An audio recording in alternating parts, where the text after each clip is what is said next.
Let's go. Welcome to Speak for Yourself. Marcellus Wiley out to rubbing them hands. You ready to go? Yes. You know why?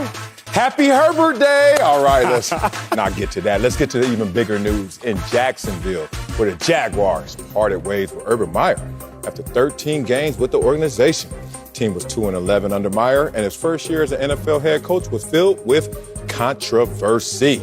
The latest report came from former Jaguars kicker Josh Lambo, who said Meyer kicked him in the leg while he was stretching during warm-ups. Acho, what's your reaction to Urban Meyer being fired in Jacksonville? And how about the biggest kick of the season not coming from the kicker? Man, say that again. How about that? Wild.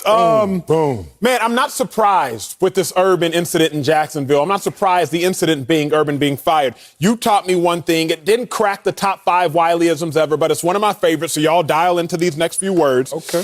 No one cares what you're doing until you're not doing what you're supposed to be doing. No one cares what you're doing until you're not doing what you're supposed to be doing. Urban Meyer was not doing what he was supposed to be doing on the football field. So now it's time for us to care. What is Urban Meyer doing off the football field? Far too many incidents, whether it was the alleged saying that he had a better coaching staff at Bowling Green, what he apparently told his coaching staff, allegedly kicking the kicker while the kicker was stretching and telling the kicker, you got to make your kicks. And the kicker saying, don't kick me, to which Urban allegedly responded, I'm the head coach. I can do whatever the bleep I want. Whether it was the video recording of the bar scene, whether it was not flying back on the team plane while your team hasn't won a game, whether it was going 9 weeks of the season and not winning a game in the United States, whatever the case may be, Urban was not doing what he was supposed to be doing on the field. And so now we had to care so much more about what he was doing off the field. Okay. So I got notes for days. I could do the whole show on this. Yes. But they won't let me.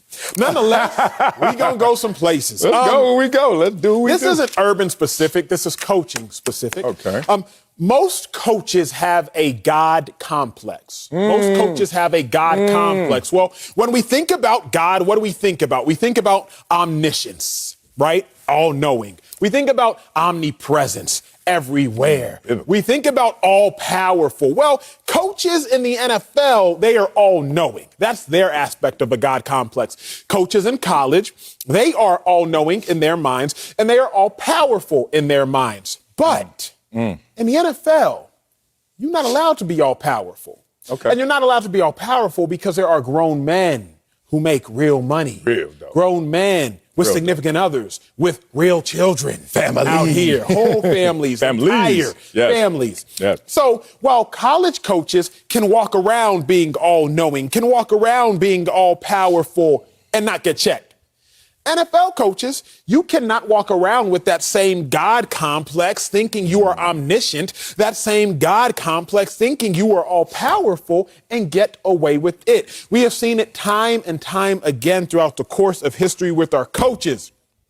I'm going to stop talking. I got a lot more heat. Okay. And I got to make sure y'all stay here for the rest of this heat. Yes. And I want to hear what my big dog got to say. Well, your big dog. I like that watch. It looks like Cartier. It looks like a golf tournament. I'm going to stop talking and let my dog go. What you got for me? Oh, I got a free watch from a golf tournament. That's what I got on right now, so I don't know if it's good or not, but it's mine. Urban Meyer situation in Jacksonville in totality.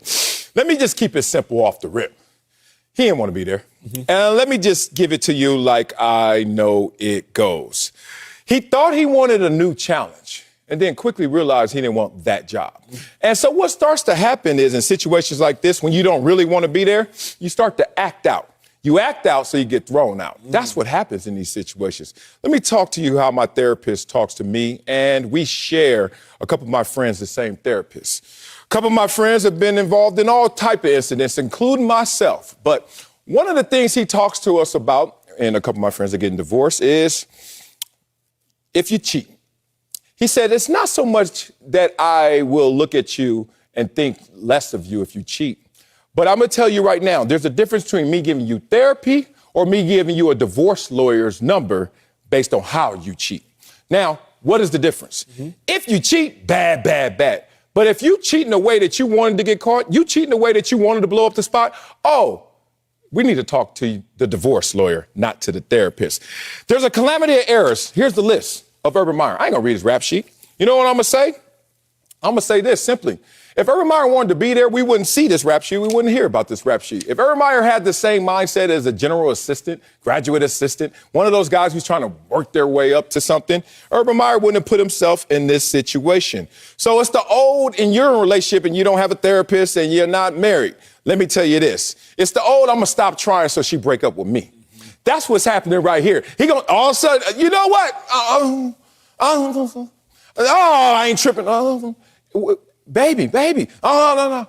Hoping, waiting, praying for it to go down. It finally went down. I get it. We all sit there thinking the grass is greener. We all sit there and say, what's the newest challenge? I'm great at everything I do. I got the Midas touch. What else can I turn into gold? And then you look at Jacksonville, the lowliest of lows, and you're like, I could do it there too.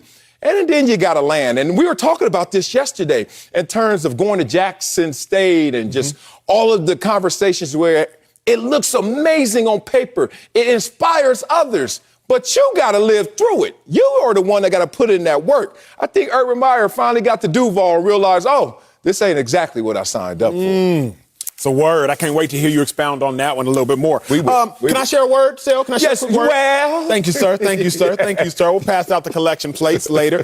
Power corrupts. And absolute power corrupts absolutely. One more time, please. Power corrupts and absolute power corrupts absolutely. I had to say it twice because I needed to hear it from myself, even if y'all didn't need to hear it from me.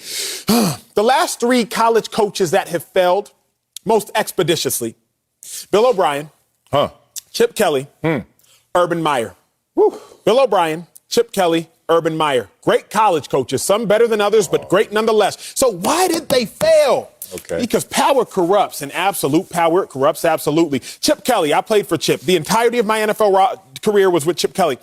Chip was cool until, wait, Chip, we're going to give you management over the entirety of the roster. So not only are you the coach, you're also the general manager. Heck, you might as well be the owner. So now you can see Chip Kelly ship off a running back who played at Pitt, who grew up in the area, maybe the best running back in Eagles history, French Hall of Famer LaShawn McCoy. Because absolute power corrupts absolutely. Now you can get rid of a star receiver, maybe statistically the greatest deep threat of all time in Deshaun Jackson, because you have that power, and power corrupts absolutely. Bill O'Brien. Now you can get rid of DeAndre Hopkins, fire Hall of Famer, because not only are you the head coach, you're also the general manager. Absolute power corrupts absolutely. Urban Meyer allegedly got a $12 million deal, $12 million per year from Shad Khan. Shad Khan wasn't going to let him leave his yacht without a deal. The stories I heard. So now, Urban, you hire whatever coach you want to hire, even though the coach had a bad background, and now you get checks, and now you got to fire the coach. You don't go back on the team playing after a loss, because absolute power corrupts. Absolutely.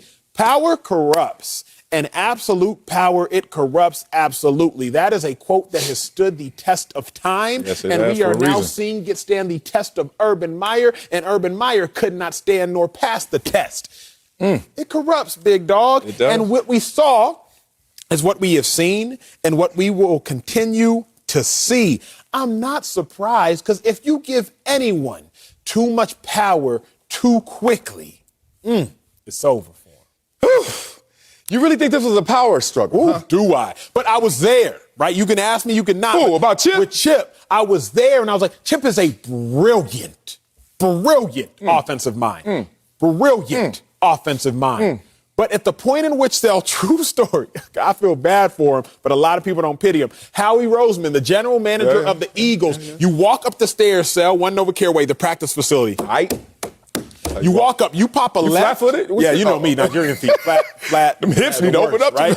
You walk up the stairs, One Nova Careway. On the left is all the coaches, right? You have the owner's office, you have the general manager's office, you have the assistant to the owner. It's all the coaches. On the right, ticketing office, team president, sales, etc. Howie Roseman's office was on the left prior to Chip Kelly's arrival. Yeah, to swap them out. Boy, when Chip got there, they sent Howie to the ticketing side. Never saw the man again. Howie got some promotion. He didn't get no promotion. Never saw Howie again during the course of practice. Damn, he didn't get a I was discount? like, bruh, no, didn't get nothing. No discount on tickets? No Groupon, no nothing. No more rates. tickets? I was like, yo, you have absolute power. Not only did you take his job, you took his office, and you don't even need his office. That was a moment where I was like, Okay. It's a wrap for us, big dog. Anyway, go ahead. Let me respect that, and let me respect it like Young Jeezy would say. Maybe that ain't this, And this ain't that. And the rest we can't rap. Let me say this. Oh, man, we play a kid's game, bro. Mm-hmm. We all dressed up in these suits. Sometimes my boy, I got to say, Keyshawn Johnson, he at the other network, so forget him. But we text a lot, we talk that raw. He be like, dog, you're talking about sports. Why you so dressed up? Because he look a mess every day on the air, right? And I look fresh to death. Not as fresh as you and Shannon, but I'm here. So the point is, we still talking the kid's game. We still playing the kid's game. He's coaching the kid's game. Mm-hmm. You know what's interesting about it? Talk to me. It's work, right? But it's not really work. But it becomes work when you don't want to do it. Mm-hmm. I gotta humble some people out there because a lot of times I see these kids walk up to me. They big, fast, strong. They AAU. I do all this Elite 11 camp. I'm ranked this, that. And I just look at them and I say, dog, that don't mean you're gonna make it. And then I look at them, I say, so tell me your daily schedule. And I'm working here, I'm doing this, and I'm always putting in work. And I said, okay. I said, it's not work unless you don't want to do it. Then they start to realize, if this ain't your deepest passion, if this isn't just as easy and seamless as breathing, then you ain't gonna climb the mountains that it takes. I think Urban Meyer, who's a hard worker, got to a mountain that he decided he didn't want to climb, in part because of the terrain that was necessary to climb. Jacksonville is not Bowling Green. Jacksonville is not Ohio State. Jacksonville is nowhere you've been. It's Jacksonville. And it comes with its own set of issues. And it's crazy because you talk about Chip Kelly. I knew Chip Kelly the day you were born, right? Chip Kelly recruited me to go to Columbia. He recruited, hello? Hey, Chip, you ain't nobody yet. But what's up, Chip? Okay, I'm coming to your school. Got to the school, he left. I should have known then Chip Kelly was going to do some things in the league. Here's the thing. Only thing I'm going to push back in defense of Urban Meyer from right now in this position is football hurts. Mm-hmm. And guess what? That includes your feelings. Mm-hmm. I don't know these incidents in detail. I need to see more. I need to hear more. But more. Yeah. What else you need to see? No, I'm old school. I'm old school. The only thing make me reserve and respect what people like you are telling me is because I got a son who loves football for all of a sudden, maybe just because he sees it all around him. But my son is like, Dad, I love playing football with you. Actually, I love it more than Legos, which is his thing. So I'm like, damn, this dude he got the bug. He want it. And I got to protect his future. But let me tell you something, Nacho. If somebody hurts my feelings in football, the participation in football is much worse than that. Mm-hmm. If somebody kicks me in football, the participation in football is worse than that. Mm-hmm. All I'm saying is let's have a real conversation about what happened and what's happening. Okay. Because if we're going to just go with the new culture, which is it's abuse because it hurt my feelings, then I'm still going to be old school. Here's the problem, big dog. I know it's a problem. I got to take you from the old school and bring you back to the new school. The reason we can't ask for more is because two of Urban's incidents, one we visually saw and the other we audibly heard about, were physical. Two involved contact. We talking about the kicker and we talk the kicker in the club. We're talking club.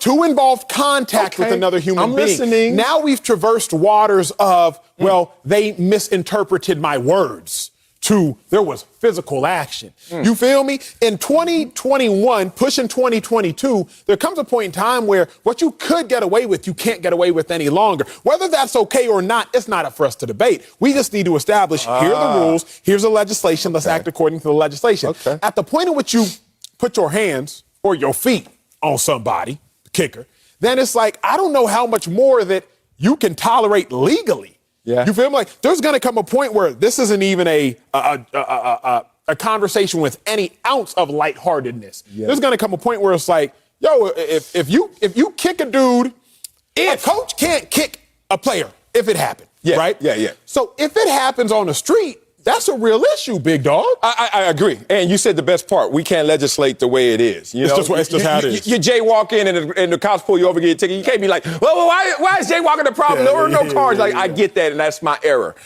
However, is that what happened? Is that what really happened? All I'm saying is, please don't ask my ex about me. Okay, you understand? Don't ask my ex about me. Don't ask the kicker I cut about me. Please don't. Okay. Please don't, because I'm just going to tell you out there it ain't going to be the best comments. I promised myself I wasn't going to get fired today. I promised myself. Well, don't do it, because I don't need another co-host. I like you. I actually like you. So coming up, Aaron Rodgers might still have one foot out the door with the back. I got We got to do this again. You sure you can't do it again? Yes, I will tee you up and let you breathe on that. We'll tell you if a Super Bowl would keep them in Green Bay. But first, Cowboys have their eyes on the playoffs, but the offense is struggling. We don't want to Chip Kelly you. We'll tell you if we have faith in Dak Prescott's squad. That's next. If Otto's still here on Speak for Yourself. Somebody kill his mic. Cowboys 9-4 and near the top in the NFC, but they're struggling on offense. Dak Prescott has thrown more interceptions than touchdown passes in his last 4 games, and people are throwing out the word slump. Our own Troy Aikman said, quote, offensive football is about momentum, confidence, tempo, and that can leave you, and it's left this offense. Ooh, I'll still have faith in the Cowboys offense? I have faith in the offense in and of itself, Sal, but my doubts come here. I don't know if the Cowboys offense will be enough.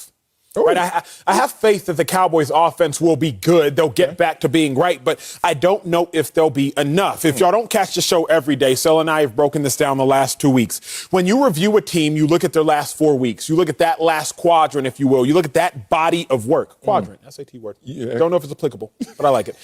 If you look at the Cowboys' last 4 weeks versus the teams they're going to have to see in the playoffs, obviously with it being the Rams first as it stands right now, 11 touchdowns, Rams, 16, 14. Then you see the Cowboys with 6. Look at all the other statistics. Yards per play, third down percentage, passer rating. Even if the Cowboys get better, are they going to get that much better? Even if the Cowboys fix their offense, can they fix their offense to catch up with teams that are red hot right now? Cowboys had the number 1 offense in football through the bye week. I believe they have the number 2 offense in football right now. I have faith they can get back right.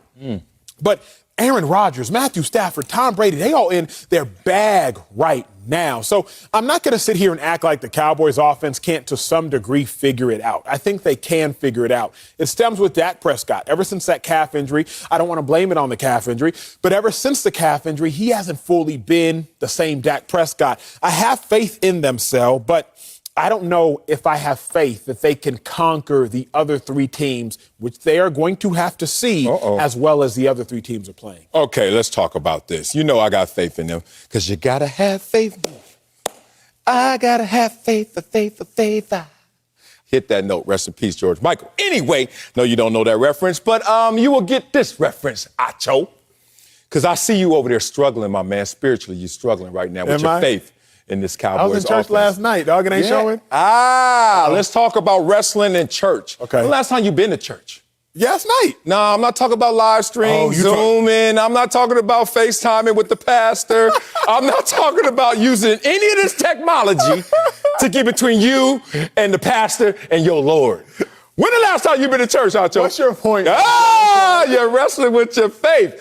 When the last time you had faith in this Cowboys offense? Faith is not fickle, homeboy, even though they both begin with an F. So and that's what I'm giving you right now, an F in your spirituality. And I'm giving you an F in your report card on these Cowboys and their offense. Let's be real about this. They qualify, bro.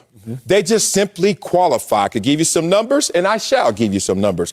Second most points per game in the NFL, Cowboys. Second most, that qualifies. Second most yards per game. So between the 20s, they're going to run up and down the field. And then they're going to actually get pay dirt. You look at this Cowboys team, you say they don't have enough offensively. Dak Prescott is enough offensively. Already winning this division, going to win this division. Every year he's a starter, he's healthy, that they win the division, that they have a winning season. More importantly, let's talk about this team versus other Super Bowl teams and Super Bowl champions. Let's give you some reference just to let you know what you're dealing with when you see the Cowboys. Better offense than those Eagles, 2017. Remember that? 7th in total offense, Nick Foles at quarterback. I'll take this Cowboys scenario, wouldn't you? What about the Denver Broncos when they had Peyton Manning? The other Peyton Manning, not the sheriff, but the what's I call him? Criminal? Okay, that's it. That Peyton Manning, 19th in scoring offense, 16th in total offense. They won a Super Bowl. Patriots, 11th in offense. Like, they qualify. I got stat after stat. I got team after team. I got reference after reference. But most importantly, even in their slump, that a lot of people don't want to talk about, but I will admit they're in a slump right now. Think about this, and I'm going to bring it all back home. We're going to wrestle right now. You and I, Acho. I know we're not in the same weight class, but we're going to wrestle together right now. And this is the Cowboys offense. You think you got them pinned down. You think they're truly in a slump. And you watch wrestling. 1, 2, oh, shoulder up. 43 points against Atlanta. Oh, we wrestling them again. We got them down. They look sorry. 1, 2, 33 points. You know it was a loss against the Raiders. How are they slumping? And even though you're wrestling with your faith in this team, they give you 43. They give you 33 in a slump. This team is special. They have talent everywhere, getting healthy at the right time.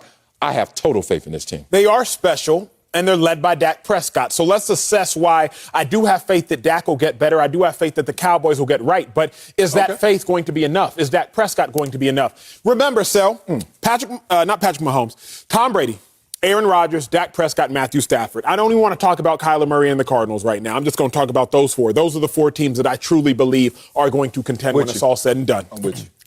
If Dak plays his best, that's not enough to beat the other three at their best. I think Matthew Stafford's best is better than Dak's. I think Aaron Rodgers' best is better than Dak's, and Tom Brady's best, obviously, that's better than Dak's. Okay, great. We got that out the way.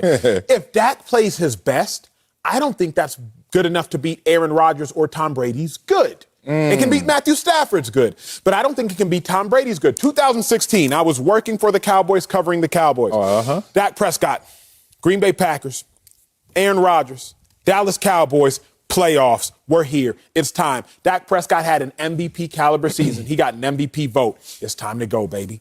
Dak Prescott, 302 passing yards, 3 passing touchdowns, only 1 interception.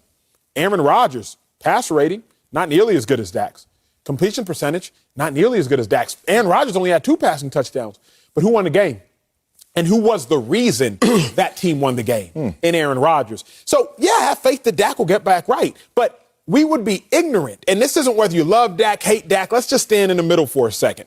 Even regardless of how you feel about Dak, what we know is this. Dak's great isn't as good as Aaron Rodgers' great. Tom Brady's great. And more than likely, Matthew Stafford's great. Dak's great isn't as good as Aaron Rodgers' good, even statistically speaking. Dak Prescott's greatest season to this point was 2016. 23 touchdowns, 4 interceptions. Aaron Rodgers, just on a random season, let's just draw out of a hat and pick Aaron Rodgers' 15th or 16th season, whatever season he's in now. 27 touchdowns, 4 interceptions. Dak's great. Isn't even good enough to beat Aaron Rodgers is good. So do I have faith in Dak? Absolutely. Do I have faith that Dak Prescott may be great? Sure. I think Dak Prescott's a very good quarterback. I believe he'll be great. But studies show, statistics show, history shows his great still can't beat the others good. So that's why, what's the faith even matter, Sel? I think it matters in this respect. Like you said, you don't think it's good enough. And I'm looking at the same statement as saying it is good enough. Think about it. When we saw Aaron Rodgers go against Tom Brady last year, NFC Championship game, who was the better quarterback that day? Rodgers, right? Rodgers ball. Better quarterback loses. Let's go back to when Tom Brady was setting records in the Super Bowl and losing to your Philadelphia Eagles. Nick was better that day. But Tom Brady's out there setting records. There's no direct correlation to the better quarterback or even the better performer at quarterback that day always wins. And that's when you start to look around. Special teams, which we'll never talk about on this show. But we should, and we know how important it is. Hitting yardage, et cetera, right? Let's talk about the defense, something we will talk about.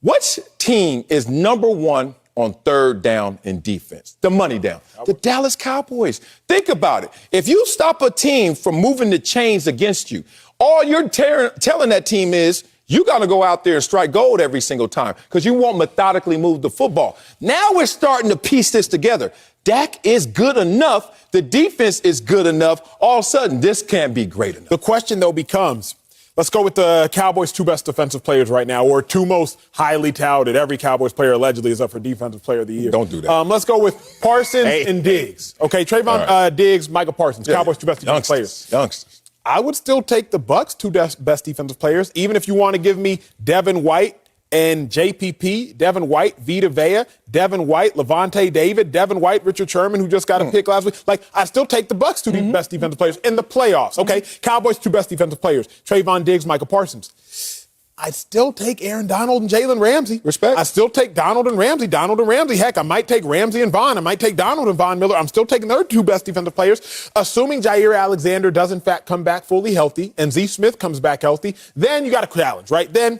I might take Diggs and Parsons over the two best Packers defensive players. I might give you that one. But even if you want to go, okay, I trust the Cowboys defense. Sel, I trust them, but I don't trust them that much. We're going to talk about this in a second, but here's what's so perplexing. Let's go. Through 7 weeks of the season, the Cowboys had the Defensive Player of the Year in Trayvon Diggs. Then the last 7 weeks of the season, the Cowboys had the Defensive Player of the Year in Micah Parsons. How y'all got 2 Defensive Players of the Year and y'all ain't got a top 10 defense? All these Defensive Players of the Year that y'all got, and it ain't adding up. Because last year, when we were talking about Aaron Donald and Jalen Ramsey, the Rams had the #1 defense. Last year, when we were talking about Defensive Players of the Years, it was actually adding up. It's just an aside. Don't even waste your time arguing my nonsense, but it just doesn't make sense. I don't think that's nonsense right there. If you look at it, you're one player having a tremendous impact, and if 1 out of 11, so it's 9% basically, right? And you're doing more than your 9% because you're a Defensive Player of the Year candidate. Respect to that. But it doesn't always add up in totality. That's why you got to look at performance, and then you also have to look at team performance, which is different than individual performance. I'm whooping my man constantly. You're giving it up constantly. It has to work hand in hand. That's why I want to point out, I think, an error in your thinking. Talk to me. Right now, you're telling me you don't have the full confidence in them. But last year, let's lose the Super Bowl. I remember standing at the big board. Which team you prefer? You said Chiefs over Buccaneers. Yes, sir. I said, which quarterback you prefer? You said Patrick Mahomes over Tom Brady. Which offense you prefer? You said, I want the thoroughbreds over those beasts over there in Tampa. And none of those things came true. You know why they didn't come true? Because we didn't spend enough time on the defense. We didn't spend enough time on the special teams. We didn't spend enough time on the intangibles. And those are things that are not on the stat sheet all the time, but those are the things that matter the most.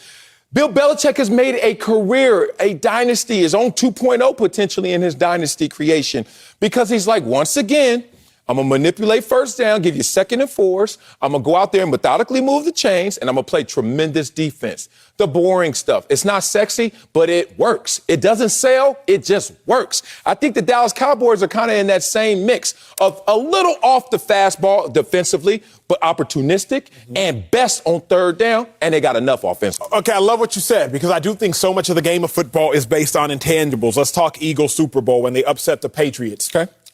The Eagles were without Hall of Fame first ballot, in my mind, left tackle Jason Peters. They were without Hall of Fame running back, who likely won't get in but should, Darren Sproles. They were without an all-pro special teams player, Chris Maragos. They were without Jordan Hicks, current linebacker for the Arizona Cardinals. They were without a plethora of players, but there were just some intangibles around that team. I was still in and out of the locker room, not as a player, just as a friend. So there were just some intangibles, you're right.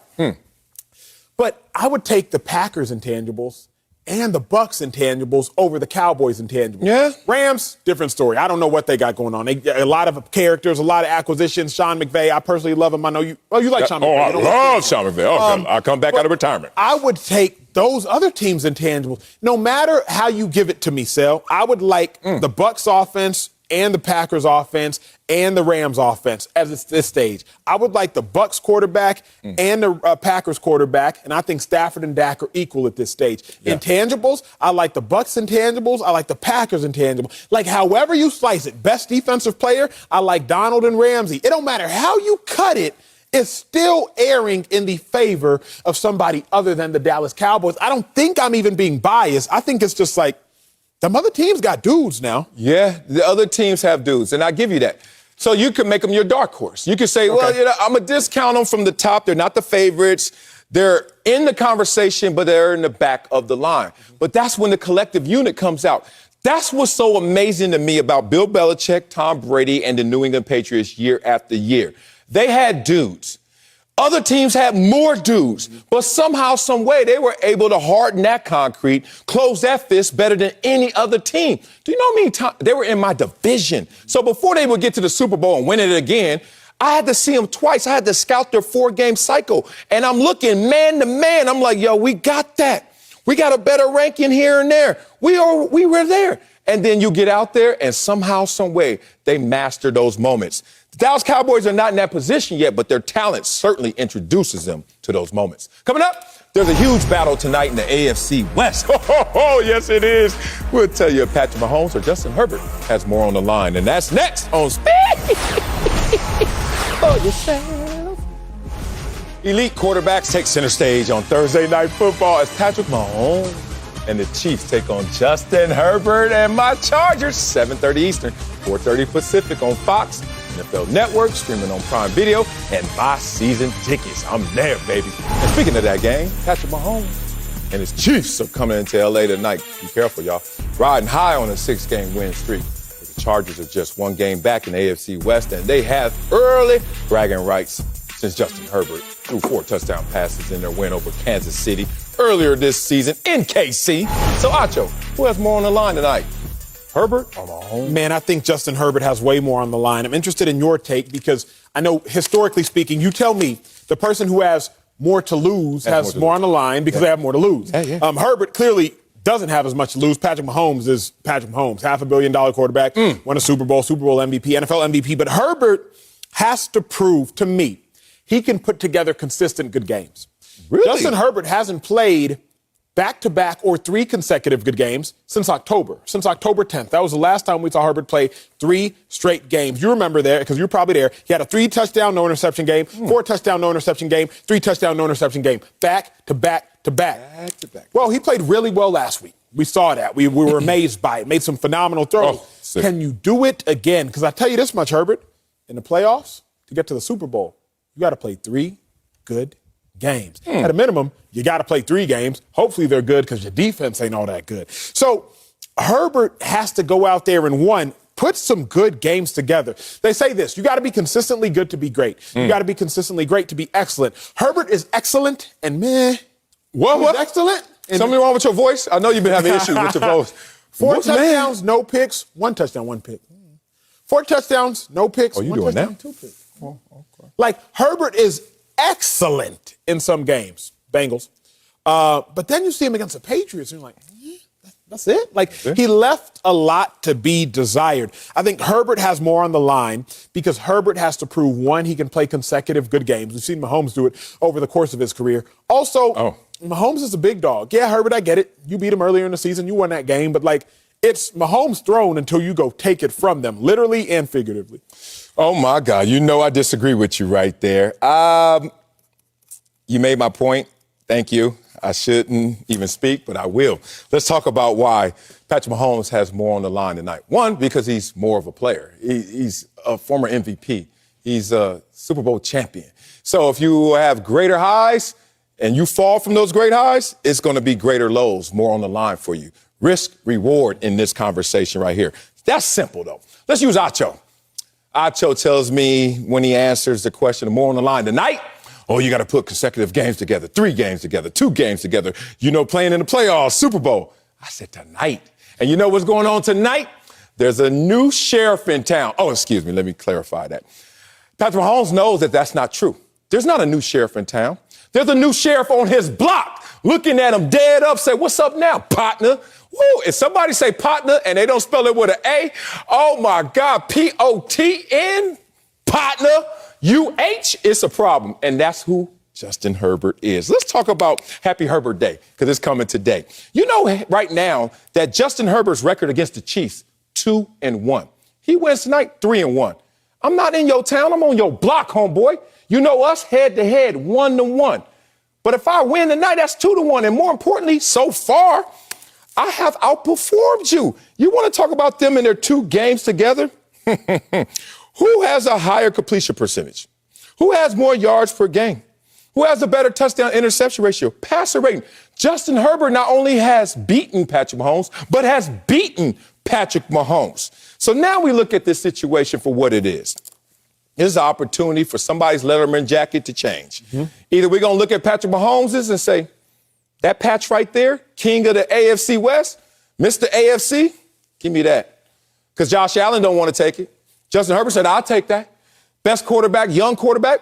Justin Herbert can look at him right now in this moment and say, I'm 3-1 up on the Chiefs. Please, Acho, since you want to talk about consecutive wins and performances, who is 3-1 against the Chiefs? The Chiefs, beat the Raiders 8 out of the last 10 times. And why do I bring up the Raiders? Because this is the only team right now that's giving us confidence in their 6-game win streak, being real.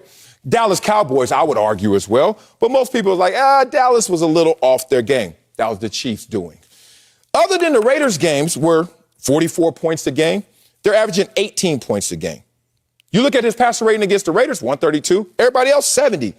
I'm not saying Patrick Mahomes is a scrub. All I know is he's still a beast, and that's the problem. He ain't coming out here expecting the same because his confidence is shook because there's a new sheriff on the block.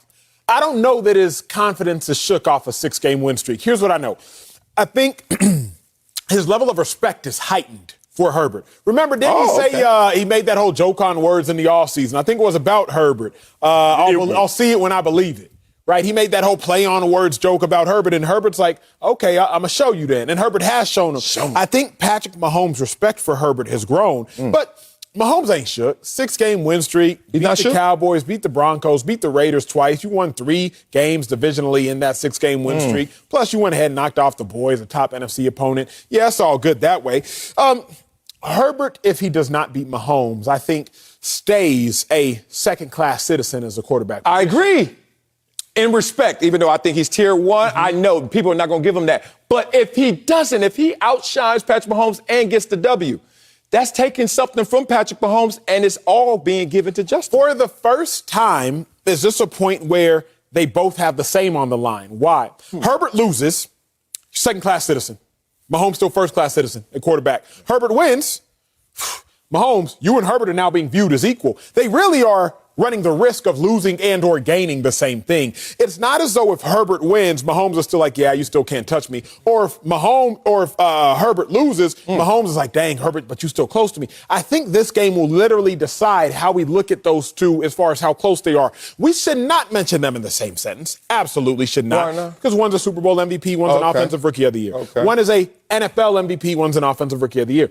One has gone to the Super Bowl in back-to-back years. One has not made the playoffs. So I don't even think it's fair to look at them in the same breath, speak of them in the same sentence. Like, Herbert, with all due respect, you're not Mahomes, but nobody's Mahomes. Yeah. But this game will cause us to do something we shouldn't do either way. Which speak about them in the same way. Well, which Acho, help me, Acho, because I'm working with Acho, and I love Acho. And you tell me the NFL is not what have you done, it's what have you done lately. Patrick Mahomes, how many times you gonna show me your Al Bundy patches from 1980? Like, hey, bro, it's a new dude around here trying to make sure you never get to that position again. And we know in any situation, any practice, what coach always said, you better go out there and work, because if you're not getting better, you're getting worse. Yes, sir. Patrick Mahomes, there's always something on the line. Because if your status, your respect isn't growing, it's shrinking. It's decreasing. It's not going to stay stagnant. It's not just going to stay still. If I get something, it's like transactions. It's like debits and credits, bro. If you got all the dough and I need some and there's no more dough coming in, I'm going to have to get my dough from you. I'm taking it from you, Patrick Mahomes. All the currency, all the respect, all the love I'm going to get is going to come at your expense, nothing else. So Patrick Mahomes is shook during this win streak. Let me tell you why he is. Because I'm not talking about that he's not performing well at times. I'm not talking about that he still doesn't believe in himself. I just know that he has not seen himself in this type of company. One, potentially losing some status to Justin Herbert, who he just clowned in the offseason. But two, during the win streak, people at home, listen to me. I'm using his 6 wins against him. Completion percentage is worse than Teddy Bridgewater, 2-glove Teddy, and Jared Goff. During the win streak, his passer rating is worse than Davis Mills. During the win streak, his yards per attempt, fewer than Big Ben, who is throwing it to the tip of his nose, and that's it. All I'm saying is, if you're Patrick Mahomes, you may get somebody coming up to you tonight and stealing your stripes. And more importantly, you know you're not playing your level of game. But wouldn't you say that Justin Herbert has both more to gain and more to lose tonight? If Mahomes plays bad, Mahomes is still the greatest young quarterback we've seen in ever, and he's still the greatest young quarterback playing the game. If Herbert plays bad, it's like, we did, yeah, you're right. We tried to make Herbert too good, too quick. You're right. That's on us. If Herbert plays great, Herbert's on Mahomes' level. Can y'all believe that? If Mahomes plays great, Yeah, what'd you expect? It was Patrick Mahomes. I was thinking about this while you were speaking. If they both play great, it's not going to move the needle for Patrick Mahomes at all. But it will move the needle for Justin Herbert. That's why I'm like, Herbert does have more on the line because Mahomes isn't going to fluctuate either way, in our opinion. Play great? Well, duh, you're Patrick Mahomes. Play bad? It's whatever. He's Patrick Mahomes. Herbert, play great? Can you believe that he outdueled Patrick Mahomes? Herbert plays bad? Yeah, I mean, you're right. We made too big a deal too soon. I think Herbert's the only one who can change our opinion tonight. Mahomes can't change our opinion tonight. I like that. I got a couple examples. Let's go here. Oh, he's going to change our opinion. And the way you change your opinion is kind of like, first time I got voted to the Pro Bowl, didn't participate, surgery. And I was like, yo, people recognize me. Second time I participated, started all that. Third time I didn't participate in another surgery. Right? I had 4 surgeries in 5 years, whatever.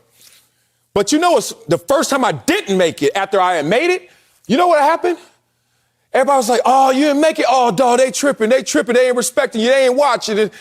And there's 2 things at play. One, people are slow to take it away from you, but they're quick to give it to you, right? And it shouldn't be that way. It should be at the same speed. As I give it to you, I take it. But 2, you start to dive deeper into those numbers. There was a reason I didn't make it. And only my real ones kept it real with me. My D-line coach was like, oh, okay, everybody else done trying to take care of his emotions. Come in here. You see these plays right here? You used to make these plays. What's going on? You all right? All I'm saying is we looking at Patrick Mahomes being real. If we that coach, the quarterback coach, hey, man, this your feet, this your footwork, this your vision. Okay. And then Justin Herbert will come and snatch that. My grandma, this is my last example. My grandma used to say, the fish never gets bigger than the tank. Okay? Mm-hmm. Patrick Mahomes is in an aquarium. Huge SeaWorld, right? Shamu style, big whale, right? Now, if Justin Herbert shows up tonight, somebody gonna look and say, can we reduce the size of that tank, the accolade, the love we have for him, how we're lauding him? Let's shrink the tank. Here's the problem. You can't shrink the fish. So Patrick Mahomes gonna feel it. He's gonna be like, hey, I used to have more room to breathe. I used to have more grace. Now people gonna be looking at him like, nah, new sheriff, not in town, but on your block. Staying with this game, which I'm gonna be at. Don't miss your chance to win $35,000 of Terry Bradshaw's money tonight playing Fox Bet Super 6. Thursday night football jackpot has been hit 1, 2, 3, 4, 5 times this season, and you could be next. Scan the QR code now and make your picks with us. One of the questions is, which team will win and by how many points? Acho. Hey. Gonna be a close one. What you mean close one? Gonna be close one. Acho. I like the. What do you think, homeboy? I like the Chiefs by 4. You like the Chiefs by 4? I'm gonna quarantine to hear that BS. Okay, it's Chargers by 8, big dog. You already know. Fox Bet Super 6 is also giving everyone a chance to win something special this holiday season. A house. Download the app and enter your picks in the Christmas Special Challenge. Then opt in to the House Giveaway Sweepstakes for your chance to win a house. I mean a crib. One lucky winner will be announced on Christmas Day. Don't miss out. It's free to play. 6 feet, Acho, go back. Coming up, will the Super Bowl keep Aaron Rodgers in Green Bay?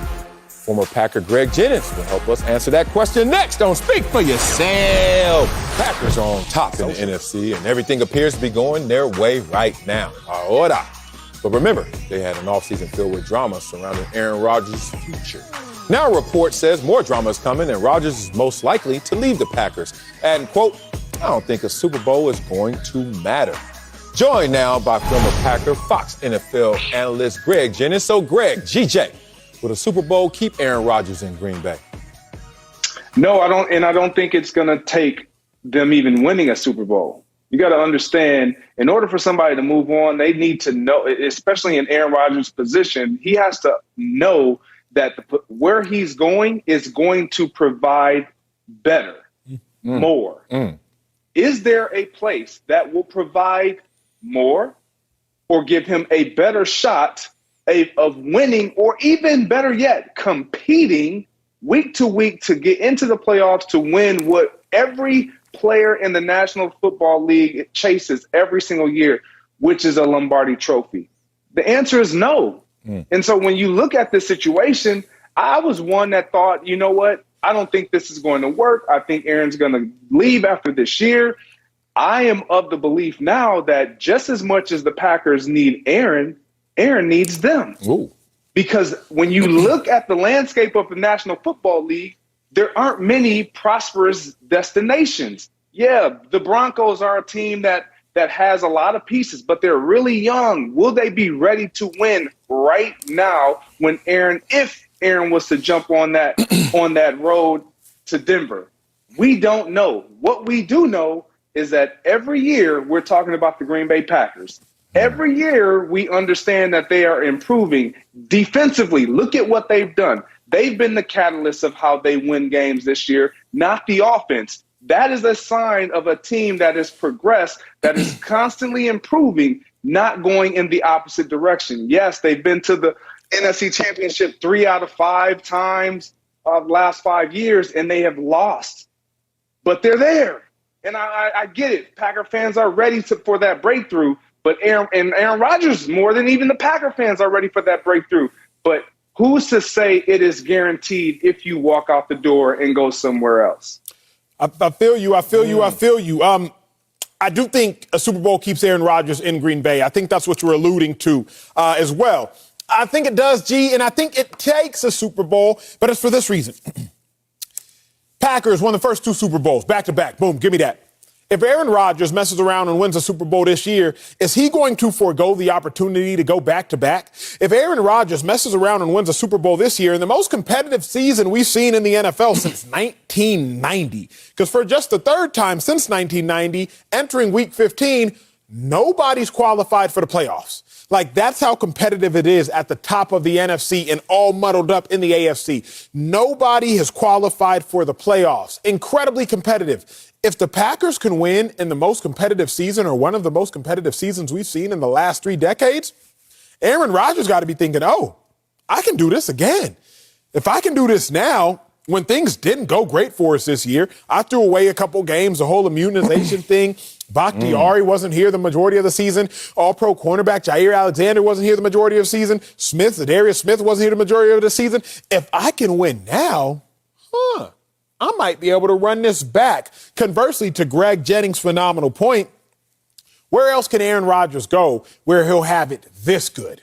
Where else can Aaron Rodgers go where he's guaranteed to have a say on the roster, which he has now? Where else can he go where he's guaranteed to have a top 3 head coach in football, which he has now? Where else can he go where he's guaranteed to have playmakers on both sides of the ball, which he has now?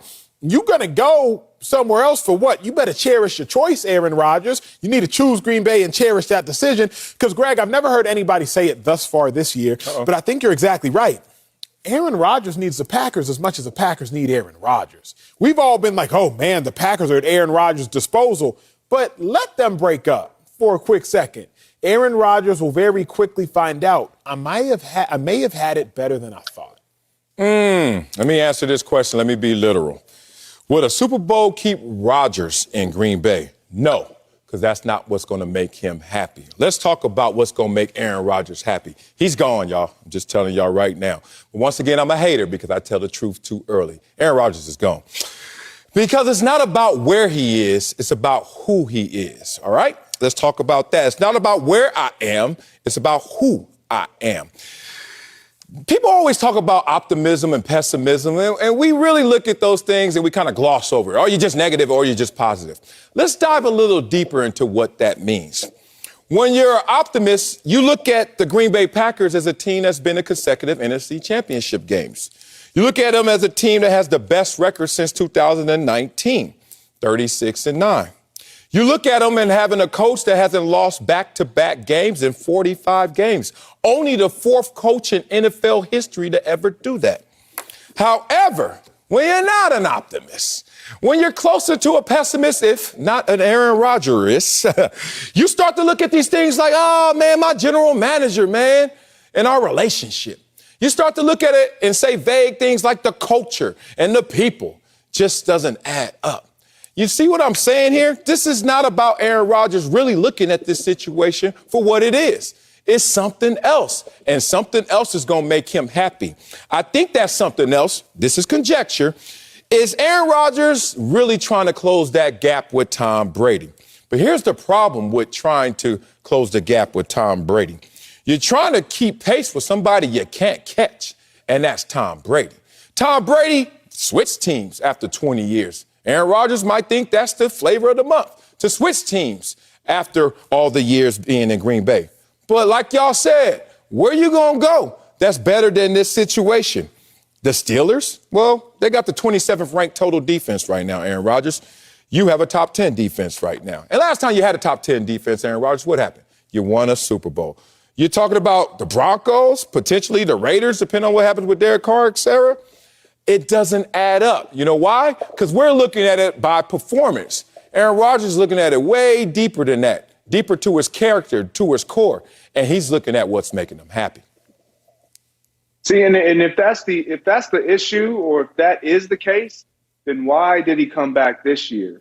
Because all of what you said, he mentioned this offseason, or he alluded to all these things this offseason, and this was all that we were talking about going into this year. Yet he still shows up. Yet he still complies. Yet he still has a great relationship with the coach, and he understands the roster it can't be that bad. So you really don't not like Gutekunst from a personnel standpoint, because when we look at the roster, Acho, you just mentioned all the guys that are hurt, but they still have found a way to make sure that they have guys in position to where they can still carry on the success that they once had and they have always had. And that is because of your general manager. So your one-on-one personal relationships and what you hold against him may not be directed towards just football. It may be something a little deeper. And if it's just that, you got to swallow that. And you have to understand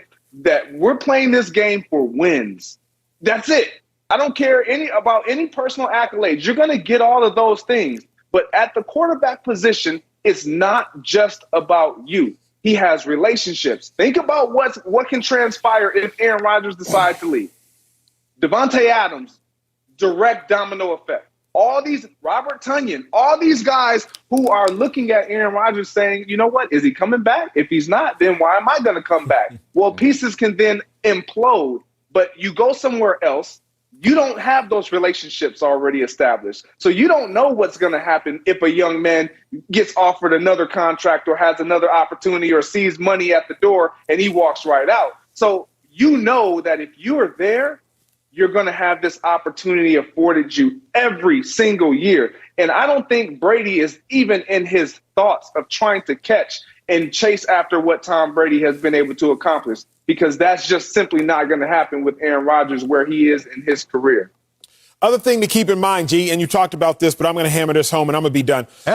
The Packers have 3 losses this year, but Aaron Rodgers has to take full accountability for 2. Obviously, week 1 of the season, full accountability for that terrible performance. Then the loss to the Chiefs, Aaron Rodgers wasn't present. He was immunized, et cetera, et cetera. He has to take a large part of accountability for that. Obviously, we're living in a global pandemic as well.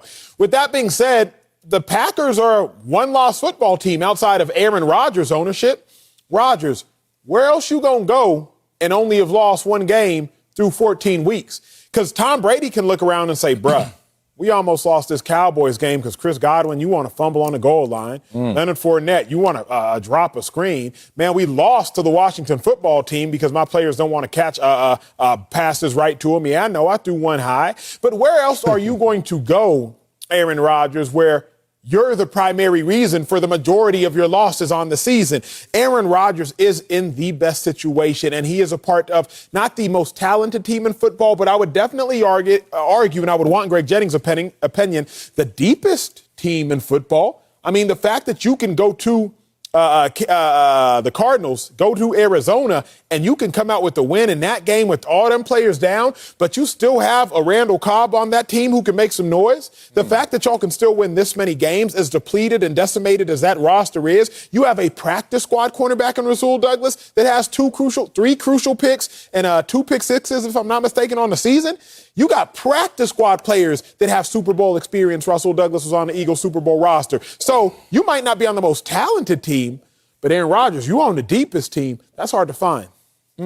And that's what makes it so intriguing to me, and why I believe Aaron Rodgers needs them more than they need him. Well, I don't even want to say that they don't need him just as much. I think it's equal. But when you just laid all that out, Acho, you know what jumped out to me? Aaron Rodgers may be the most valuable player on the team, but he's not the best player on the team. That is Devontae Adams. That guy, he holds that rate. He's the best player on that team. He's what allows those other guys to do what they do. Aaron Rodgers, I get it. He's the MVP. He orchestrates everything. But Devontae Adams has jumped into that fold of, you know what? This is my team as well. And as Aaron goes, I go. As I go, he goes. But he hasn't had to carry that weight. And if he goes somewhere else, the weight definitely jumps straight on his shoulders. You got Aaron Jones in the backfield. You got all these essential pieces that support what you're trying to do. And it's not just all on you as we've seen in years past. When you walk out that door, if you so choose, all the weight now directly goes right back on you. Now it's not about just being the most valuable player. You got to be the best player on the field every single time you step on that field. Man, look, you talk to your boys sometimes, like, man, it ain't that deep. This is one of those times, homeboy, it is that deep. It's not simple, y'all. This is really deep. And let's talk about why it's so deep. You can show somebody the same exact thing, two different people, Greg and Emmanuel Acho. And one of y'all gonna say, nah, son, I'm good. Another one gonna say, yeah, boy, I'll take that. Whether it could be a movie we talking about, it could be the same song we're talking about, it could be a beautiful picture of a woman, whatever it may be. Somebody's like, yeah, somebody's like, oh, I'm good. So what are we really talking about here? What makes Aaron Rodgers happy?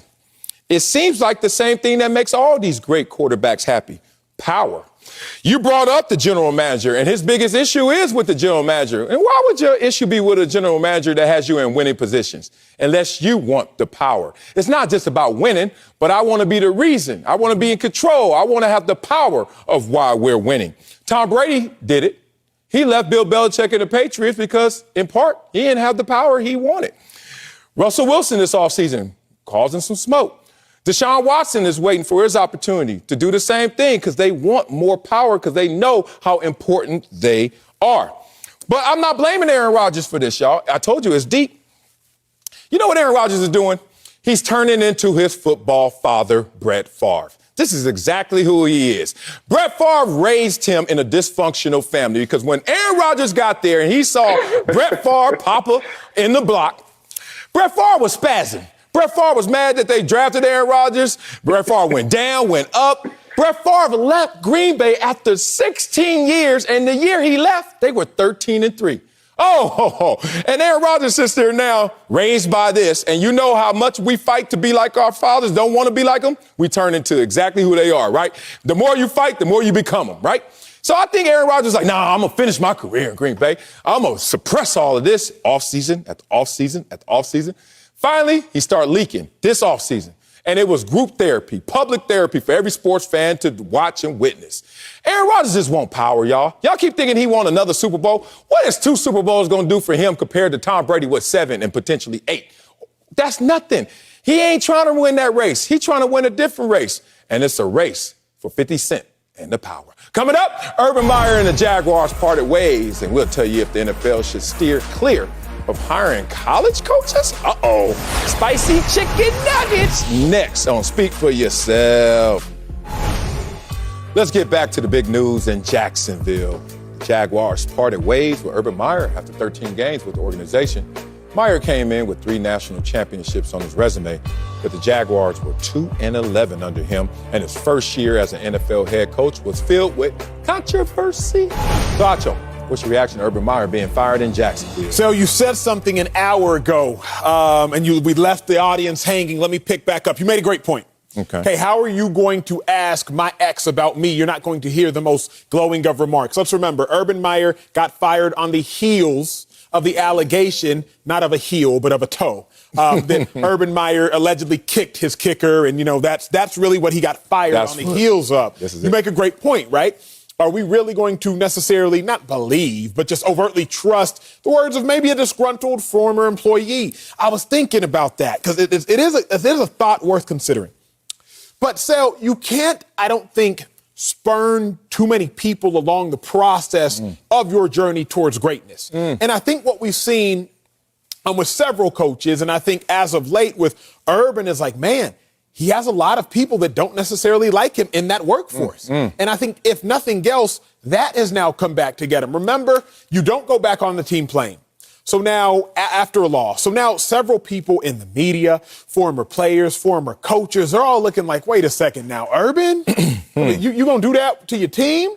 Then you have the incident of the video recording. So now all the other people, I mean, come on, Urban, you should be a better spouse. You should be a better leader of men. What about your quarterback? All this other jargon. So now that's a whole nother group.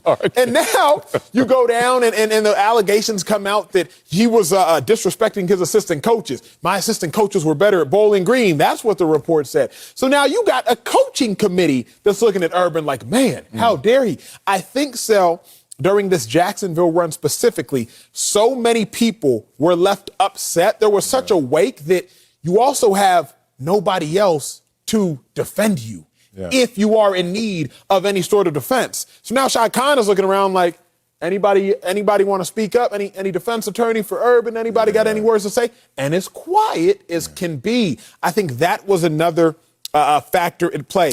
My reaction to answer the question, not surprised. You can either be bad or you can be a distraction. You cannot be both. That's for coaches. That's for players. You can be bad. You can be a distraction. You can't be both. Even if you aren't intending to be a distraction. We say this all the time. We bring this up. Colin Kaepernick. Whether he intended for what he did to be so distracting, it was, right? Was it a positive distraction in my mind? Absolutely. But was it a distraction to ownership and coaches nonetheless? Sure. Remember, Colin Kaepernick was 1-10 in his last 11 games. You can either be bad or be a distraction. You can't be both. You have plenty of distractions. Cam Newton was as distracting as you could be when he was in Carolina during his MVP campaigns. Outfits, dances, all the stuff. But Cam Newton was balling. Same distracting Cam Newton. Not so talented, unemployed for the first 9 weeks of this season. You can be bad, you can be a distraction, you can't be both. Urban Meyer was bad in Jacksonville and was also a distraction in Jacksonville. And the same results that we've seen throughout the course of history and will continue to see, we saw with Urban. Ooh, boy, just let you roll. You were rolling down that hill, and I love it.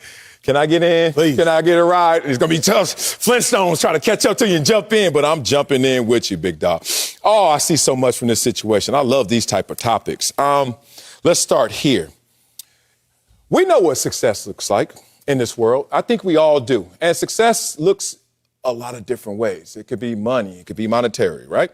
It could also come in accomplishment. It could just be achievement. It could be, hey, from nothing to something. Whatever that looks like.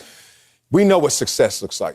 But if we really answer this, we also know what dedication looks like. When someone's devoted, we know what that looks like. This doesn't look like, the calamity of errors doesn't look like dedication. And that's the greatest problem, because when you don't see the success, 2-11, all of a sudden you start to question the dedication. Now, you can be dedicated in 2-11. Dan Campbell probably is right now. Checking that box. Like, we're not winning a lot, but you can see I'm all in. Whereas you look at this situation, you start to question, are you all in? Let's talk about that, because I leave the game at SoFi a lot of times early, just because of LA traffic. My son is with me. Hey, I don't need him sitting in the car for an extra hour and a half in the parking lot. Let's get him home, get him in the bed, etc., get him to his toys.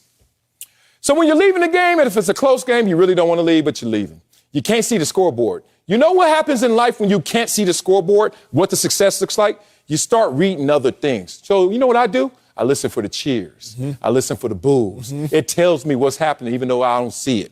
You think the owner, Shad Khan, wasn't looking at other stuff? Not just the scoreboard, not just the record no more. I'm looking at other stuff just to see what's really going on. Oh, this ain't telling a good story if you're Urban Meyer. So now we get into this situation, where the straw that breaks the camel's back, which is a kicker, an ex-kicker, telling everyone that you kicked me, coach. The straw that breaks the camel's back is still a straw. How big a straw? How heavy a straw? It's still a straw. But the point is, as you pointed out, and this was great about you, he didn't have anybody cheering for him anymore. Leaving the Urban Meyer SoFi, nobody was cheering anymore. They were booing because the assistant coaches were demoralized. What do you mean you had better coaches in college, and at a lower tier college at that? I think that he lost the rooting interest from everyone else in terms of cheering him on. And being real, I don't think Urban Meyer signed up for this. I'm just going to tell you like I see it. I've been in situations before where I'm like, I bit off more than I could chew. And then what do? Just like you do in any situation.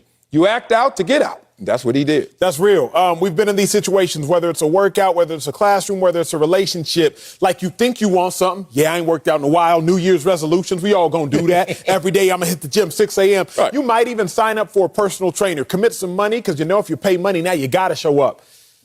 Then a couple weeks in, you like, I don't really want to be here. My back tight. My hamstring tight. Because you're right. I think Urban Meyer, he didn't want all this. He didn't want all like, this. Ohio State was balling. Florida was balling. Turnbull and Green around. But this, he ain't want all this. And I think after a while, Urban was probably in his head like, how can I get out of here? Now, I don't think these decisions were intending to get him out of here. Remember, this allegation comes from August. It's just now popping up in December. But he never tried to deny so many of the allegations and accusations. That one was so interesting to me. So I was like, you know, as the point at which all these reports are coming out of what you said about your assistant coaches, if I really was trying to stay in something, I'd deny it. You made a great example an hour ago. The relationship example. Oh, let's go. When you know you're trying to get out of a relationship, so what you do, because you don't want to be the one to get out, start acting out. You start acting out. Start acting out. Stop texting back. Stop picking up calls. Maybe you stay out too late. Okay, great. You stay out too late. They start asking you who you was with. I know you was with her. I know you was with him. I know you was X, Y, Z. And you don't even deny it. You weren't actually with anybody. You was at your homeboy's house on the game playing Madden. But you just like, you know what? I'm not even going to deny it. Maybe you will get upset and get me up out of here. Urban is one of the greatest college football coaches the game of football has ever seen. I will stand by that. I think there are 5 excellent head coaches since the 2000s. Urban Meyer is one of them. But the NFL, hey, that's a different beast in that college game now. Talk about it, man. You get to a place where you realize that what you thought, that ain't this. Okay, so then your thoughts change about it, right? Your thoughts will impact your feeling about it, and it will be suppressed. It will be subconscious. You feel a certain way, but she's like, I'm Urban Meyer the Great. I will achieve what I am striving to do. I will overcome this situation. But your thoughts are looking at it different, and you're feeling about it a little different.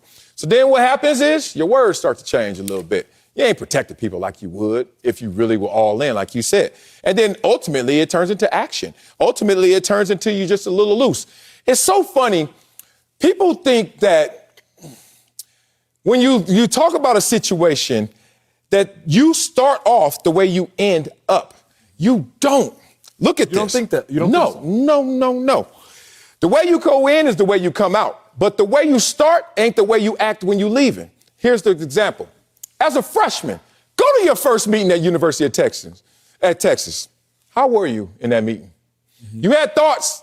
You had feelings, but how were you acting, right? Because you were all in. I'm trying to make a name, When you're leaving there, all of a sudden, it's a little different representation of the same thing, correct? You still respect the program. You still love it. You still putting all into it, but your feet up on the desk. You still all in, but you're like, hey, move. Like, you still all in, but you're like, can you go get me some water? Like, you are a different example of the same person that wanted something from day one. Day one, Urban Meyer, I'm going to do this. Urban Meyer, the last month or so, was a guy who's like, I don't really want to do this. So it's a situation where you got to look at it differently. And I want to kind of pivot because I know we got to talk about this in totality because it's not just about Urban Meyer. Of course. He ain't the first one being in this situation.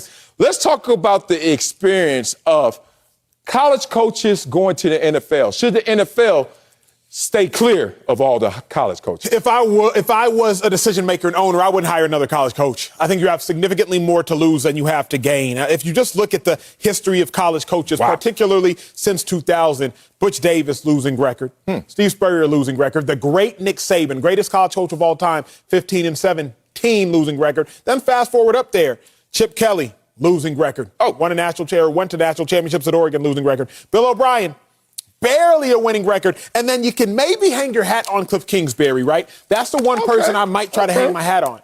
But then I pause and I think, the Cardinals roster, in my mind, has more Hall of Famers currently on the roster than any other roster in the NFL right now, including the Bucs. Cardinals roster got 3 Hall of Famers, and depending on how you view A.J. Green, they got 4 of them things. So I'm looking like even Cliff Kingsbury, who's on a roster with J.J. Watt, albeit he's hurt, DeAndre Hopkins, albeit he just got hurt. You got Chandler Jones, dog, and then A.J. Green, Kyler Murray, and Cliff Kingsbury, you only 23, 21-1. You are barely above 500, yet you've been given everything you've wanted since day one, including the opportunity to draft a quarterback that you recruited out of high school, and you barely above 500. So we gave you everything in a phenomenal city and an organization that knows how to win, veteran leadership and presence, because you showed up and Larry Fitzgerald, surefire Hall of Famer, was there. Patrick Peterson, surefire Hall of Famer, was there. You had everything you wanted, and you barely fighting to stay above 500. So I wouldn't do these college coaches, big dog. It's a different game. It's different relationships. Being in a relationship is being in a relationship, but being in a relationship in college is different than being in a relationship in the NFL. Just like dating in high school. You cannot talk to your significant other for a day. Man, you know, my game ran late. My mom stole my phone. Friday Night Lights, okay. Try that excuse in the young adult world. My mom stole my phone. Huh? And what? Say what? What happened with what? Because when you traverse ages of relationships, the dynamic of a relationship changes. In college, you can say what you want, you can do what you want. In the NFL, not so much. I would steer clear of them, man. Oh, man. I can't do that, man. I know you're not talking discrimination, but it sounds a lot like it. I know you're talking desire. Experience. Huh? There we go, Experience? because you can definitely discriminate off of working experience. Well, are you proficient in Microsoft Excel? Yeah. You got your... You want to talk experience? You want to talk Bill Walsh? You want to talk old school? You want to talk Tom Coughlin? You want to talk Jim Harbaugh, a little newer school? Pete Carroll, Barry Switzer? You want to do with Jimmy Johnson? He had experience, though. He He had that NFL experience, failed. Yeah, but NSC, then came back. I just stopped because I was like, I thought my point got across, but you want to pick one of them apart. Point is, it could go both ways. You know what it sounds like? And I've heard this before. Oh, I'm good on them. I'm good on that. Be careful when you have an adjective and two nouns together, right? All right. Great college coach. Uh-oh, be careful, because they used to say smart dude from the hood. I thought it just mattered that I was smart. Well, we ain't going to take any more of those smart dudes from the hood.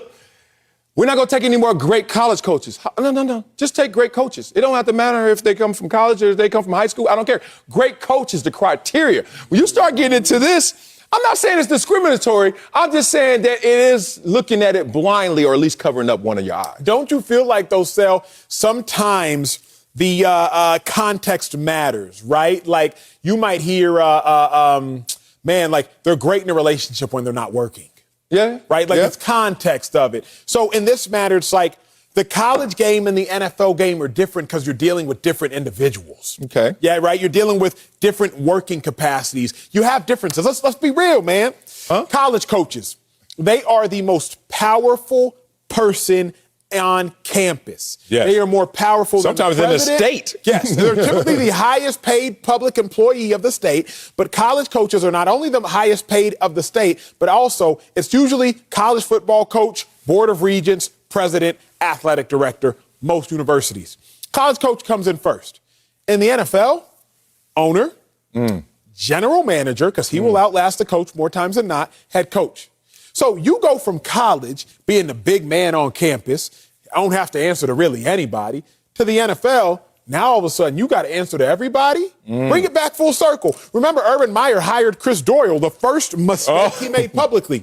Yeah. Hired his homeboy, Chris Doyle. Well, Chris Doyle was a strength coach at Iowa that was fired for racial insensitivity. Urban can get away with that in college because who gonna tell him not to?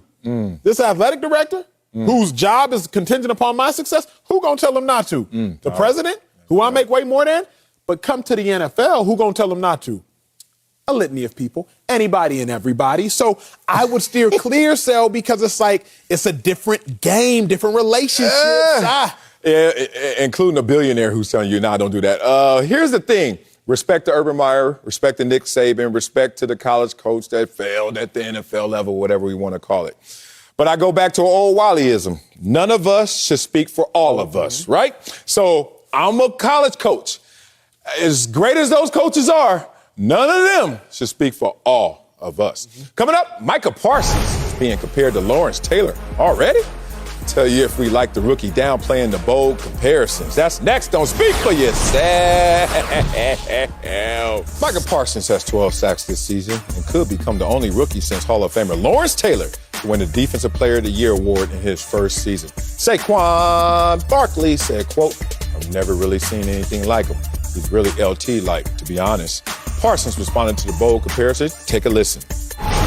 It's still a long way to go. I mean, he had 142, so I have 130 more sacks to go before we can start saying, yeah, that was LT. So let's just chill and, keep enjoying the work that I got to keep putting in to get there. Acho, you like Micah Parsons downplaying the Lawrence Taylor comparison? Man, I love it. Let me preface with this. Me and Micah Parsons obviously got into it, I think it was a month and a half ago on social media. I called him out. He said I didn't know what I was talking about. We hit each other on the DMs. We squared it away. It's all love. Oh, I didn't know this. I remember Micah Parsons when I remember this quote. A jack of all trades is a master of none, but oftentimes better than a master of one. And Micah Parsons is oftentimes better than a master of any positions because he is a jack of all trades. He's a phenomenal pass rusher. He is a good inside backer. The best inside backers I've seen since the last 10 years, rookie years, Luke Kuechly, and go back a few more years, Patrick Willis. Now, Micah Parsons is not Luke Kuechly. Micah Parsons is not Patrick Willis. But Luke Kuechly and Patrick Willis couldn't rush that passer. Okay, best pass rushers I can recall in the last 10 years, rookie years. Von Miller, Alden Smith. Now, Micah Parsons is not Von Miller as a pass rusher, and he's not Alden Smith. But Alden Smith can't drop, and Von Miller can't drop. So Micah Parsons is a jack of all trades. We haven't seen anything like it. But to compare him to LT, boy, that's tough. And I'm not convinced he'll get there because of something you, Marcellus, told me. You played with the great Bruce Smith, one of the greatest players of all time. Bruce Smith had 200 tackles. 200 tackles. You're like, wow, man, that's crazy. 200 sacks. Yeah, respect. 200 sacks. Wow, man, that's crazy. That's what Bruce Smith had. Till Marcellus broke it down one day. Thank you. It blew my mind. Thank you. Say it the right way. Sell said, hey, you realize to get 200 sacks, say it. You have to get 10 sacks a year for 20 years. For 20 years, y'all. Or 20 sacks a year for 10 years. I said, Sal said it'll never be done again. And I said, why not, Marcellus? He said, because you get paid so much sooner now, why would you want to play that long? So then I went and I applied what Marcellus told me to this situation. I asked our researcher, I said, hey, go back to players drafted since 2008. Who has the most sacks in their career? Von Miller with 110, Chandler Jones with 106, and J.J. Watt with 102. Two first ballot Hall of Famers and Chandler Jones, who will get into the Hall of Fame, should get first ballot. And they're not going to scratch 142 sacks. They aren't going to scratch that. So realistically, Micah Parsons won't be Lawrence Taylor because he won't ever have to be. He won't ever have to play that long. Now, if you go back to players drafted since 2005, you get to Marcus Ware, 138 and a half sacks. That's still not Lawrence Taylor's unofficial 142, official 132 and a half. So with that being said, I love Micah Parsons downplaying it because he won't ever have to become Lawrence Taylor and do what Lawrence Taylor had to do statistically. But I've never seen in recent history a player that can do what Micah Parsons has proven to be able to do. Save me some of the ribs. Oh, and not a lot of ribs left, just some baked beans and a one Hawaiian roll. I'm bad, bro. I'll make it work. I prepped 30 minutes for this segment. They told me I had 3, man. I know. I ain't mad. That's on you, Coleman, and you, Heller. And I'm not mad at the comparisons. You know me. Year for year, age for age. Bruce and I had this conversation before.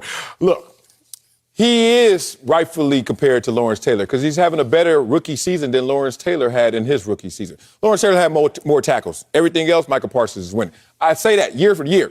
Look, I knew dudes who were faster than Usain Bolt at 14, 15, OB Moore. Didn't turn out that way. But at that year, 14-year-old Usain, 14-year-old Obi, give me 14-year-old Obi. All that said, let me give you another Bruce Smithism. J.J. Watt was on top of the world, and I shouldn't be telling this, but I got to tell this because this is a good one because Bruce was right. He was like, he called me as soon as I did the segment. I was just talking about J.J. Watt, 20 sacks. He was like, hey, all I'm saying, son, he called me son. He's my football father. I ain't live up to you, Daddy. I'm sorry. He said, son, call me in 5 years. That is, if he's still performing at the same level and he's still healthy enough to perform at the same level. Hung up the phone. We know how that turned out. Coming up, it's time for the hardest list to make in sports. Find out who made this week's edition of That Dude's Dudes next on Speak for Yourself. Know that football is won up front. Bow. That's old school football right there. Sack after sack after sack. Look out. Say good night. Like night, night. Boo that, boo that, boo that. A little dance move the front. Throw them off. He's Superman. Hey, wah, wah. Hooligan. Yeah. Gotta show some love in them trenches where them big uglies reside. Look at this boy out there. Oh, everybody's seen this play, but everybody doesn't know why this play occurred. Oh. The wait is over, everybody. Time for the return of Dad. Dudes. One of my favorite segments. Marcellus Wiley, he gonna highlight the best of Week 14 from the guys. I can't get down there, my pants too tight. In the trenches. And your hips. Let's start in Denver, where a D tackle bum rushed his way to Jared Goff. Yeah, I could get away with this joke. This is the blackest name ever. Draymond Jones. Oh, good Lord. He in that weight room, too. Draymond Jones dips inside, knocks the center down. Oh, back. One of his 2 sacks. Oh, my man, Jared Goff. Let's talk about how he gets there. How far is he away from center? 4.9 yards. Right now, he's going to know from his film study, hey, I got a fan block. What's a fan block? They're going to fan out to you. So now you know you got a cross-facing fan blocks. Oh, see that opening right there?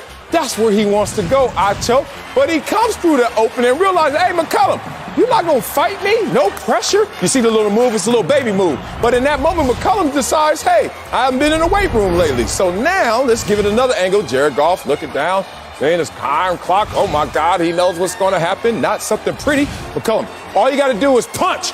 Use that hand right there. Instead, you keep it lazy. And now somebody who has triceps bigger than yours are about to destroy you and put you out of the picture. God, that was full flex right there. Then he grabs Jared Goff. And this is the nice way we got to put down these quarterbacks now. But at the same time, let's put this in our wall of fame in the house. Look at Jared Goff right there. Look at everybody looking around. Pills looking like, dog, what's happening? Even Coach Fangio in the back say, hey, man, that's how you ball out, big dog. I respect you, Draymond Jones, being in that weight room. You are my number 3.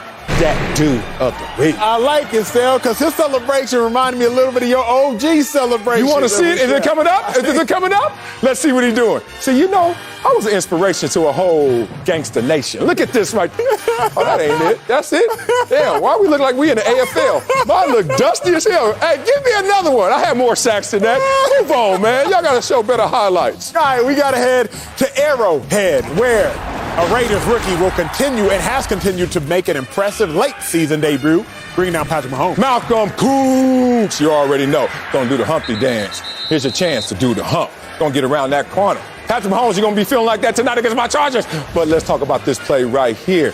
You can see him with this get off. This is so beautiful. He's going to get off to a slow get off and then long arm you. And when you do a long arm, you got to turn into it to make the arm even longer. With this long arm right here, now you're going to get distance. You get separation. Oh, you're going to stab me back? But you did it too high and you did it too weak. Let me grab that wrist and get it off me. Uh-oh, somebody doing the Humpty dance. Here's his chance to do the hump. And then he looking up at the sky. Oh, you looking all bad. I wonder what's up there. I don't know. Maybe it is, Jordan Love's family.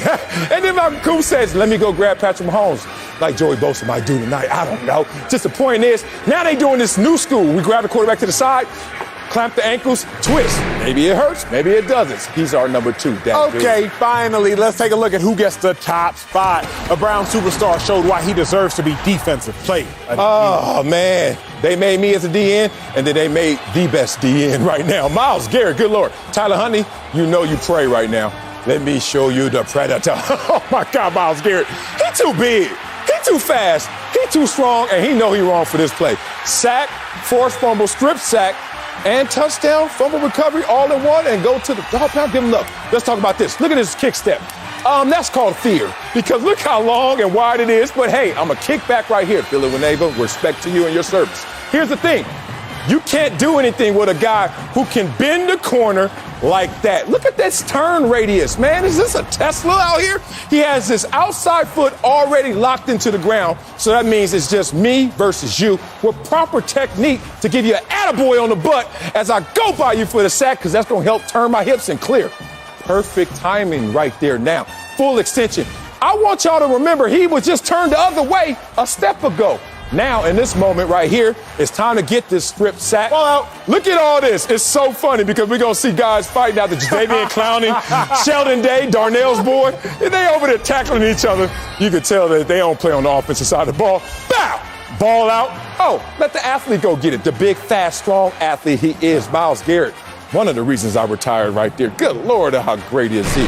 He's our number one. That dude He's not even human, dude. He is the list. All right, Myles Garrett, he joined the elite squad of Dak dudes of the week. Be sure to check us out next week and see who makes the exclusive list. Coming up, Marcellus's Chargers host the Chiefs tonight on Fox. We'll tell you if Justin Herbert needs to make a statement. That's next. Speak. Happy Herbert Day. The Chiefs will look for revenge after a Week 3 loss against the Chargers as they visit L.A. tonight on Fox. KC is red hot with 6 straight wins, but the Chargers only 1 game behind in the AFC West with 4 weeks left. Justin Herbert has played a major role in back-to-back wins, throwing 6 touchdowns. Acho, Justin Herbert needs to make a statement tonight. Yeah, so I think he needs to make a pretty big statement. Once again, we might see this in the first round. Chargers, Chiefs, Chargers. Now, here's why Herbert needs to make a statement. And this is what not enough people are talking about, so let's end the show with it. If the Chargers beat the Chiefs, they're in the driver's seat in the AFC West. Thus, we know they're in the playoffs, and then they could control a home field game. Not only do you now not have to go to KC, nobody would have to go to KC, more likely than not. If the Chiefs end up as a 5 seed, Patriots going to be safe, Chargers, you going to be safe. Everybody might be safe from going to KC. So if you can find a way to knock KC out the playoffs, because people don't have to travel to what is the loudest and one of the toughest, also weather-dependent, toughest places to play, now that statement means so much more. What Herbert can do tonight isn't just a game about a Thursday night on December 16th. What Herbert can do tonight could have major playoff implications. Rob home field from the Chiefs, a Chiefs team that is killer at home field. Herbert got to make a statement. In all honesty, the whole AFC is to a degree dependent on Herbert making a statement. Nah. I'm going to stop short of that. Nah. That was a good sell because you got me incentivized in playoff seeding and home field, but except Justin Herbert is 2-1 against this team right now. And if you look at it, he's only lost 1 game, and that was at home in overtime against the Kansas City Chiefs. 2-1 against the Chiefs. Remember they were talking about a dynasty? What's the first syllable? Die. Excuse me. Oh, let me get a little more out of it. They're going to die nasty. Oh, dynasty, get it? Oh, tough crowd. Look at Acho's face. Tough crowd. I tell you, I get no respect. That's for you, Heller. Here's the thing. Look, it wouldn't hurt if he did a little something tonight, right? But look, right now, the Chiefs are trying to tie their record against the Chargers under Justin Herbert. Not the other way around. It could be 3-1 or it could be 2-2. I need to make a statement. Y'all need to make a statement since y'all supposed to be the big bad bullies on the block. I look at it like this. Nobody expected Justin Herbert to be in this position. And don't y'all move the goalpost now. Who's playing better this year? Everyone would have said blindly, Patrick Mahomes. Excuse me? Nope, it's Justin Herbert. Who has a better record, Chargers versus Chiefs, since Justin Herbert's been there?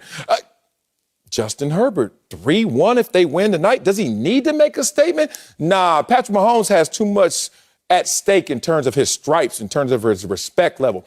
You letting now Justin Herbert in his second year already take you from being the half a Billy, former MVP, Super Bowl champion, to now just the second best quarterback in your division?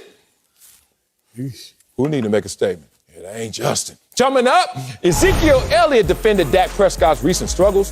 We'll tell you if Zeke is keeping it 100 or only 99. Next, don't speak for yourself. You on to something, bro. On this show, we only know how to keep it 100. Right, Acho? Yeah? Right. All right. But others out there, y'all know who y'all are. Y'all keep it 99. So each day, we're going to get to the bottom of who's really telling the truth. The whole truth, nothing but the truth. Case in point, Dak Prescott has been struggling recently. But Ezekiel Elliott has his quarterbacks back. Take a listen. You can. It's 11 of us out there, so I wouldn't say you could put anything on one player because it takes 11 guys to make a play, and I think that we all need to play better, the whole offense collectively.